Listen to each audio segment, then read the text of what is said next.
1, 2, 3, 4.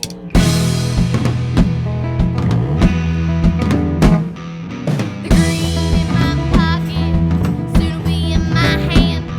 It'll slip through my fingers, catch the next man. And if you're looking for love, it'll make you weak. That's why the green in my pocket ain't a friend that you can keep. Most people give me a love that is fair. The green in my pocket gives me love that ain't there. Well, no matter how you get it, it'll leave you behind. That's why the green in my pocket ain't no friend of mine. Been looking for a man who's as green as he is bleeding. Well, I finally found my Mr. Money, but now he's gone again.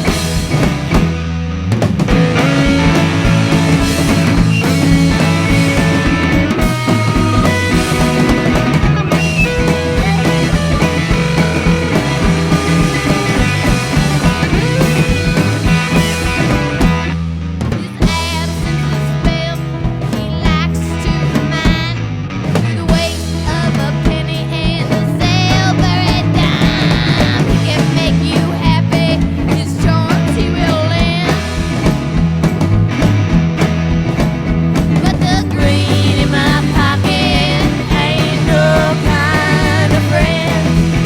Oh no, the green in my pocket ain't no kind of friend. Oh well, the green in my pocket ain't no kind of friend.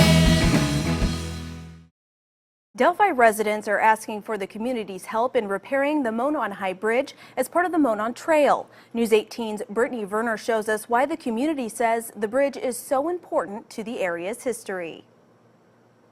The Monon High Bridge, which is part of the Monon Trail, was built in 1891 by the Monon Railroad. Although people often walk over the bridge to view the Deer Creek just down below, one Deer Creek Township board member, David McCain, says the bridge has never officially been developed into a pedestrian walkway.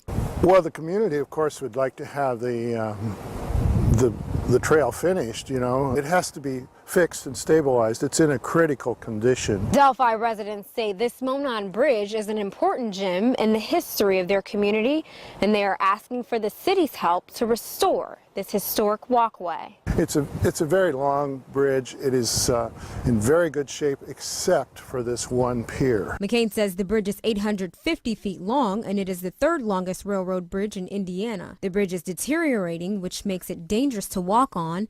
In order to fix it, the entire project will cost around $300,000. The community came together to support getting a grant from Indiana DNR that would allow for the decking and railing of the bridge for pedestrian use. McCain was involved in helping to write the grant to the state's Department of Natural Resources, and the Deer Creek Township was approved the maximum amount of $150,000 toward making improvements. They also received $37,000 from the township, but that doesn't cover the bill. Before these changes can be made, the first pier must be repaired, which would cost around an additional $100,000. We don't want the bridge to fail and collapse. We want to be able to fix it. The bridge is owned by CSX, and before any repairs can be made, it must be approved by the owner. After negotiating for more than 2 years, CSX has agreed to donate the bridge and $37,000 for the project to a nonprofit organization willing to take the responsibility. But before repairs to the recreational trails project begins,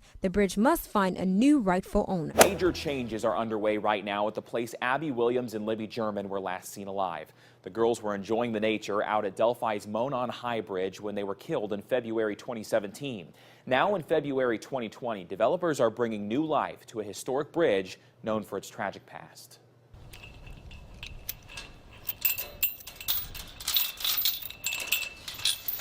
The trail leading back to where Abby Williams and Libby German were killed is blocked off. Many think it's because of the homicides, but actually $260,000 worth of renovations are underway right now on the Monon High Bridge. It will be a destination. The High Bridge was part of the Monon rail line, built in the 1890s. It crosses Deer Creek about 60 feet up from the water. The last train ran across the rails in the 1980s, and it's been sitting like this since. This is Indiana's second longest, third highest railroad bridge. For Libby and Abby, for this community, and frankly, to ensure that good trumps evil. The ink was essentially drying on an ownership change when February 13th, 2017 came. It actually transferred from CSX to Indiana Landmark just days after Abby and Libby were killed. We pulled off any activity out here. We held off on pre-development work, soil testing, surveying, knowing that investigators needed to be able to do their job. Now, 3 years later, the bridge is becoming a pedestrian trail. Thanks to a grant from North Central Health Services, crews have just finished repairing a damaged pier. The next phase begins early this summer to deck and put up rails. The western third of the Monon High Bridge, about 300 feet in total, right out to about that second platform there, will be paved and decked. The eventual goal is to finish the entire bridge with a path that connects all the way back to Delphi. Following February 2017, trail safety became a really important issue. Our motivation before was really preservation, and then following those events, it became preservation and trail safety. The city of Delphi is working too. A $1.2 million grant from the state will help pave the trail, widen it 10 feet, and help with soil erosion. It's one of the assets that this community has that a lot of others don't, and a lot of others want to emulate. If you see the successful communities in the state of Indiana, they're trying to put trails in. They're trying to make it pedestrian friendly, biking friendly. And despite the bridge's tragic past, Indiana Landmark says people are on board for a new future. There's not been resistance, and the community really has continued to support this effort.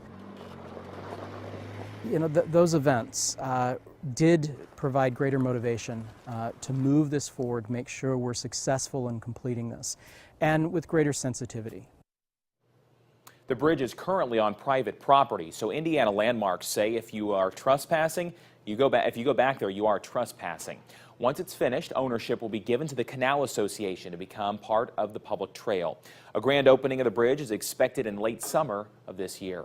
Tomorrow is the actual 3-year anniversary of when the girls went missing, and we took our questions about the investigation directly to Indiana State Police's superintendent.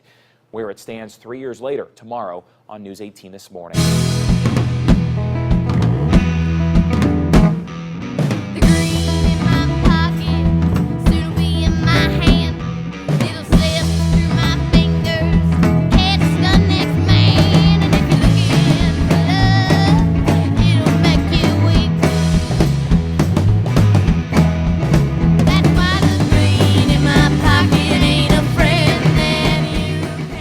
They've been with me since the beginning and kind of helped consult us on our needs and what we were looking for safety for a community.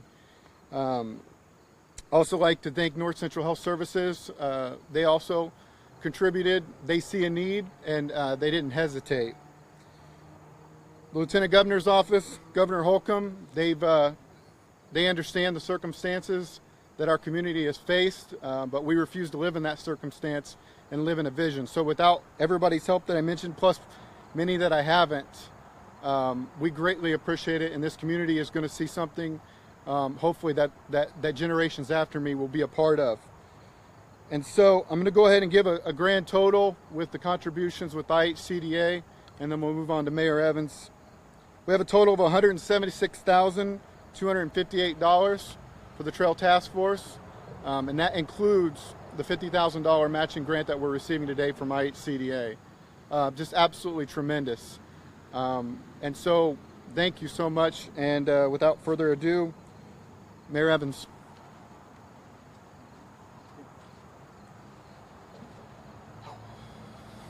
There's really too many people to thank for me to go through all of them here today. This community, the city of Delphi, Carroll County, and the state of Indiana as a whole have been great supporters and great contributors to not only getting safety and more safe trails here in the city of Delphi and around the county, but emotionally and spiritually. We've seen the love and support from across the state and across this nation, and I can't be prouder to be a Hoosier to live in Carroll County and to reside in the city of Delphi. It's been an amazing experience to see good trump evil, and I thank all our partners here today and those that couldn't make it. I'm just thankful that we can experience this good here today. Give it back over to Director Adams here.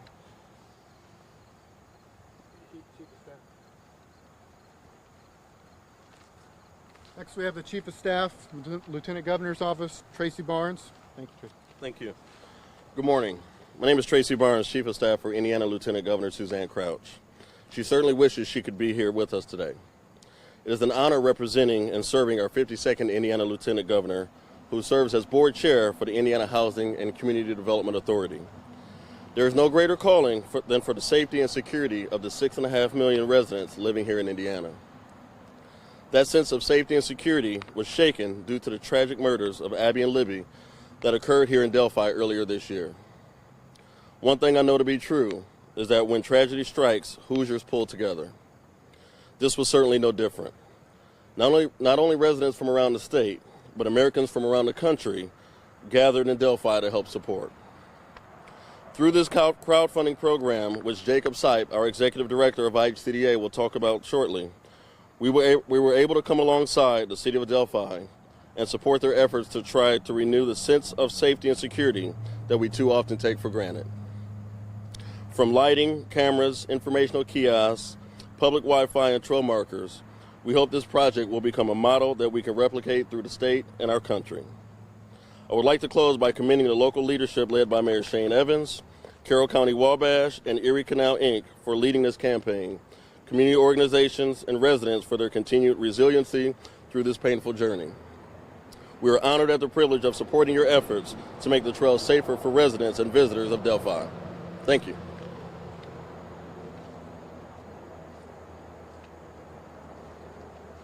Good morning. My name is Jacob Sipe. I'm the Executive Director at the Indiana Housing Community Development Authority. I'm really proud to be here today for our agency and the support and seeing the work that's being done here in Delphi to provide safety trails. You may be thinking, why is IHCDA involved? And primarily you think obviously about housing. But community development is in our name, and it is part of our mission to create strong communities. And I want to thank Carmen Lethig for her vision in creating Indiana's Creating Places, which is a crowd granting platform for our communities to go out and to raise private dollars. We launched it just less than a year ago, last October, and as of today, we've had 20 projects across our state that have leveraged over $700,000 of private dollars, and IHCDA has contributed $350,000. And you're seeing these communities today across our state creating places where people want to come and visit, but also want to live. And that's so important across our state. And whether that be through our trails, our downtowns, our arts, our playgrounds, we're creating quality of places for our residents. And this is just a great example of what that happens when our public and our private donations come together with a cause to create just positive environment in places where we want to live and grow up, and also to support our economy and our jobs. So I'm really proud. I also want to just thank Jake and Mayor Evans for their leadership here and the whole team that has come together for just creating a wonderful opportunity here now for Delphi to continue with the trail system and making it sure that it's safe for everyone in this community and around the area. So thank you very much for allowing me to be here today.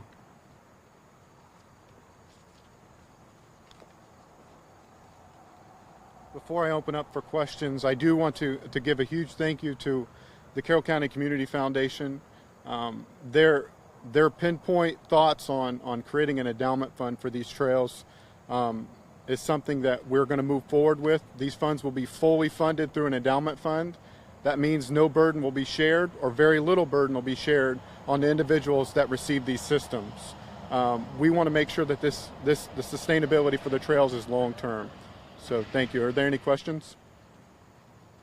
Talk a little bit about how the money is going to be used and when, how quickly will we see funds start being put in place? Good question. Our goal is within 1 year to have a complete setup and installation. Starting next week, essentially. So we've already got a lot of it in place. The trail markers have already been developed, and so we have a plan in place to first and foremost get the trail markers out, and then a full completion within 365 days. What are the other things that will be added? Ideally, what we want to do is a lighting. The committee has looked at lighting as being a priority for any of these trail entry points. The trails do close at night. However, entry and exit from the trails, I think, is vital. And so lighting has been a priority for these 5 entry points. So I hope that answers your question. Yeah, so cameras is going to be a secondary layer to that. Basically, once we figure out what kind of lighting we have, the cameras will be installed at the trail entry points. And so basically, we want to mirror and have an up-to-date, state-of-the-art security system for those areas, so there's no doubt at all that you're in a safe environment. How will these cameras be monitored? That's a good question. So the areas that'll be monitored, all 5 areas that will have cameras are going to be monitored by closed circuit. So essentially, if we have Wi-Fi in those locations, officials can view those cameras within that circuit. If they don't have Wi-Fi, they'll be basically for review. So we'd pull that data, extract that data if there was evidence to do that, and they would be able to view it. So depending on the connectivity that we have in the areas, if they are Wi-Fi, they will be connected to the network. So there won't be a 24-hour monitoring, it'll be an as-needed basis? There will not be a 24-hour monitoring, no. How long of a stretch are we talking about? How many miles, any idea? Over 10. But what we've done is we've consolidated these security points into 5 specific areas. I think it would be unreasonable to extend security measures within 10 miles of trails. 1, because of obviously funding, and 2, we don't want to escape the natural presence that these trails provide for the individuals that walk on them. So we don't want to be intrusive. We just want them to feel safe. Do you have the money to do everything you're planning right now? Or do you still need? We have the money to do what we have planned. Yes, ma'am. And what about maintenance throughout the remainder of the... Yeah, so what I mentioned previously was that we've partnered with the Carroll County Community Foundation. A portion of the funds will be moved into an endowment fund. And so essentially every year when that endowment rolls over, any entity that has ties to this security, to these enhancements, will be able to draw from those funds yearly. And so that takes the burden off the local taxpayer, that takes the burden off the entities that are controlling them. And that was something we set up initially so that we didn't have to worry about that in the long run. What about emergency call boxes that you sometimes see on campuses along the Mona and things like that? Not everyone has a cell phone. Is that something to consider? They're not in the initial, and they're not in the initial plan, but they're certainly something we've looked at. And pending on funding, if we get to the point to where we can actually have a communication box, that is not off the table by no means.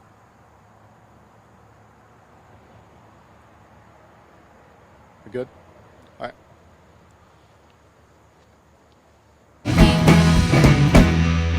Most people give me a love that is fair. The green in my pocket gives me love that ain't there. Well, no matter how you get it, it'll leave you behind.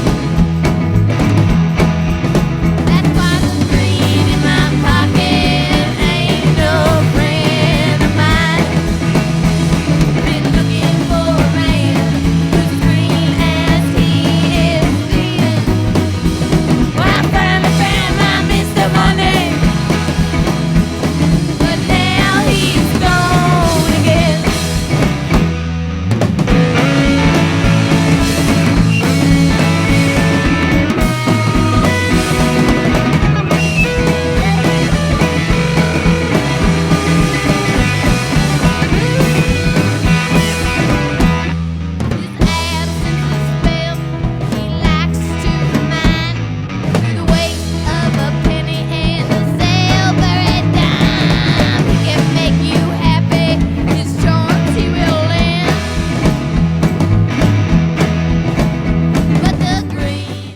Another fundraising effort is happening this weekend to raise money for a park and softball field honoring Abby Williams and Libby German. A memorial ride starts at noon on Saturday in the Delphi football field parking lot. It's $20 per bike, $25 with a passenger and $25 per car. The park is projected to cost $1 million to build and maintain.